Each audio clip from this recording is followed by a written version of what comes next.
तपाईँको एउटा जगै मजबुत छैन भनेपछि घर कसरी चाहिँ मजबुत बन्छ त होइन। त्यो हुनाले 30-35 वर्षदेखि जुन एउटा संविधान पनि बनाइएको छ उनीहरूको आफ्नो के अरे हेराफेरीको हिसाबले आफूलाई सुटेबल हुने जुन चाहिँ संविधान बनाइएको छ होइन, त्यो सिस्टममै कानुन रूपमा यस्तो फितलो पारिएको छ कि जसले विकास गर्नलाई पनि यति बाधकहरू अडचनहरू आउँछ होइन।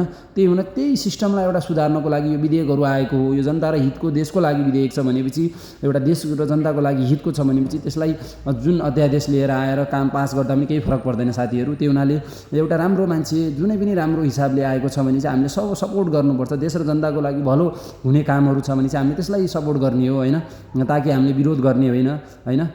सत्यको जित हुन्छ, सत्यलाई हामीले साथ दिनुपर्छ। आउने पिँढीहरूले दुःख नपाउन्, हाम्रो देशले चाहिँ अन्याय नभोगोस् भन्ने कारणले सत्य कुरालाई सत्य हो भनेर हामीले साथ दिनुपर्छ साथीहरू। यसको विषयमा तपाईँहरूले पनि बोल्नुपर्छ, हामीले मात्रै नबोलेर सबै हामी देशप्रेमी जनता हो। देश र हितको लागि हामीले बोल्ने हो, देशको लागि राम्रो गर्ने मान्छे आछ भनेपछि हामीले कुनै एउटा बिना स्वार्थमा हामीले सपोर्ट गर्नुपर्छ। धन्यवाद।